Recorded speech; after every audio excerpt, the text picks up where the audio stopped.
greater wealth accelerates death, pushing civilization toward unthinkable chaos. Let's dive into the story.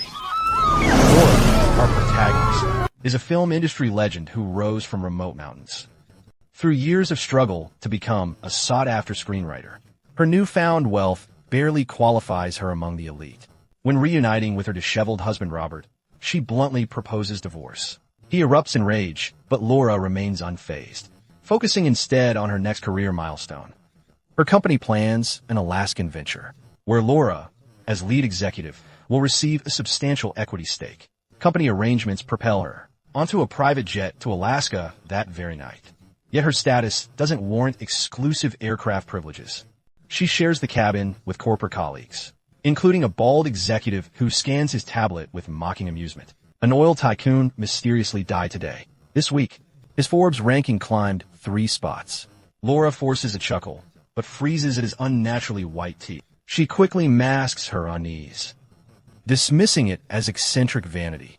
Returning from the lavatory, she finds the executive seemingly asleep, his teeth now glowing brighter. As Laura steps into Alaskan snowfall, the private jet explodes unnoticed behind her. The equity transfer proceeds smoothly.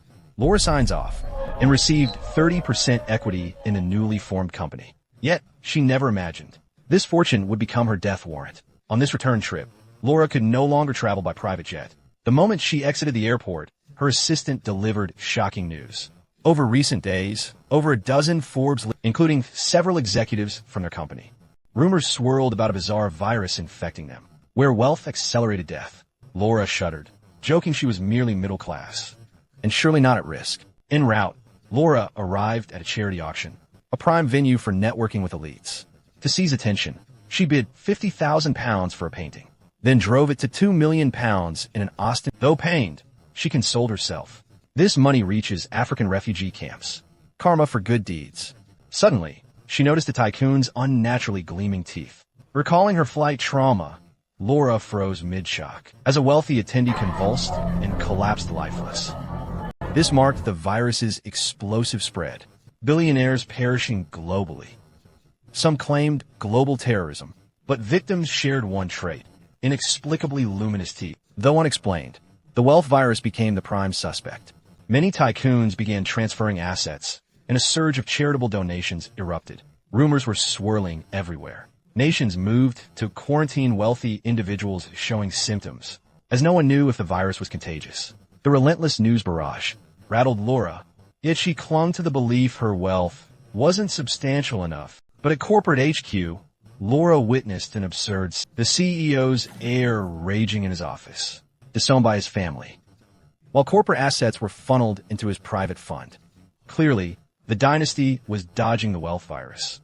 Laura mused, rich people logic, bizarre yet effective. Now, they're technically not wealthy.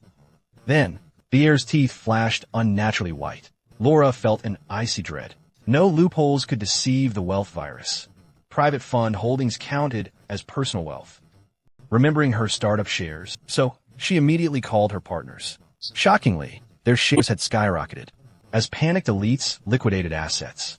Laura's net worth now hit £900 million, catapulting her into the elite. No joy followed. If the virus existed, infection loomed near. Frantically packing, she planned to hide in her impoverished mountain village.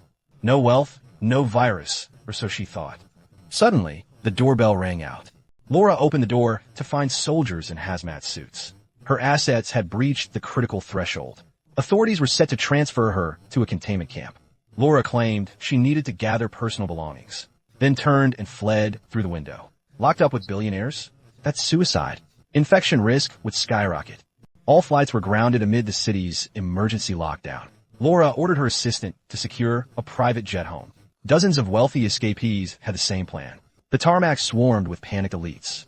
One socialite demanded pet boarding, only to be thrown off instantly. Survival stripped away all facades of civility. Laura produced an equity transfer agreement, ordering her assistant to hold her assets until the pandemic passed, for eventual return.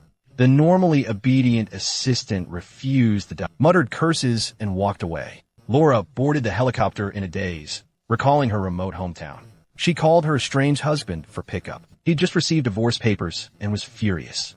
Hanging up after 2 sentences, Laura snapped to attention as passengers debated the virus horrors. All tycoons were now government registered, mandated to report to quarantine zones. Like Laura, they were fleeing to remote sanctuaries.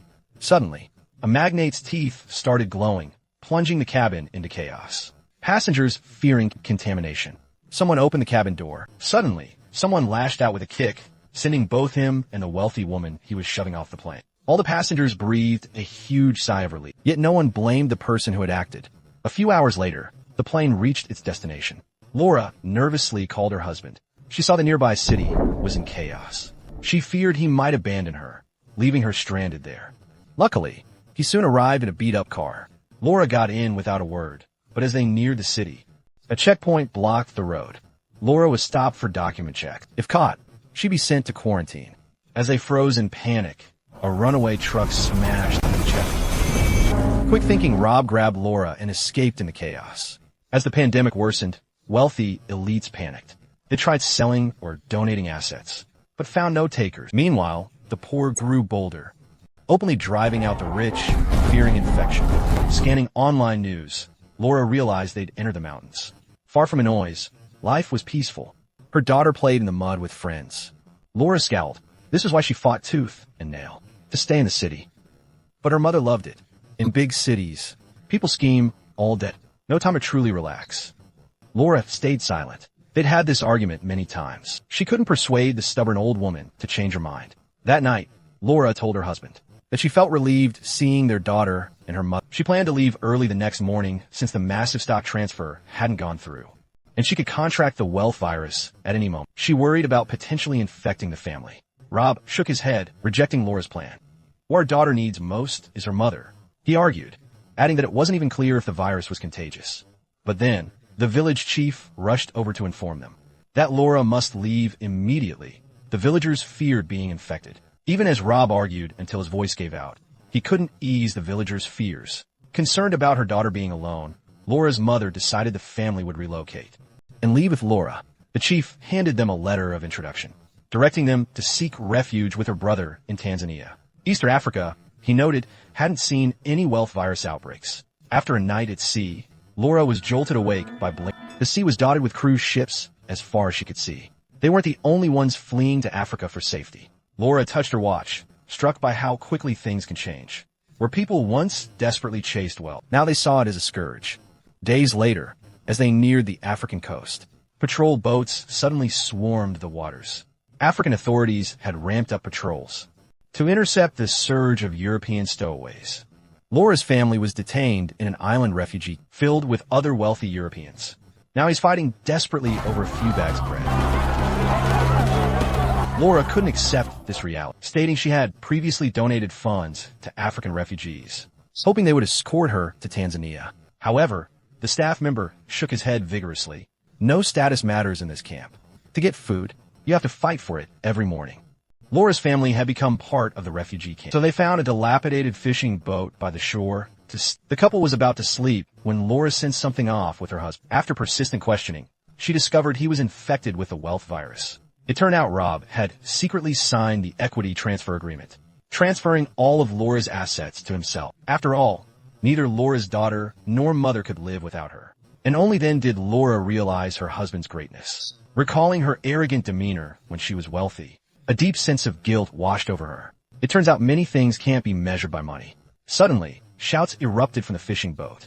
Several vagrants were targeting her daughter. Laura and her husband rushed forward together, attacking the men. Even after her daughter was safe, Laura refused, as if unleashing all her pent-up anger. She knew they couldn't stay long. The supply shortage was just the surface issue. The real danger was the refugees with no moral compass, especially after her husband Rob died from the infection. She began covertly urging fellow Europeans to build a small boat. She had to escape this place at all costs. The plan succeeded, and they drifted downstream with the current. But as they neared Tanzania, they were spotted again by coast guards. This time, the patrol showed no mercy, ramming their boat to pieces. The refugees sank into the sea amidst desperate cries. Fortunately, Laura drifted ashore in a life jacket and was rescued by kind fishermen.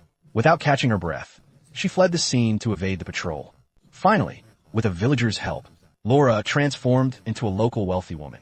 She evaded police capture and returned to the beach. She reunited with her daughter, but her mother couldn't be revived and passed away. Grief-stricken, Laura and her daughter sold valuables for travel funds.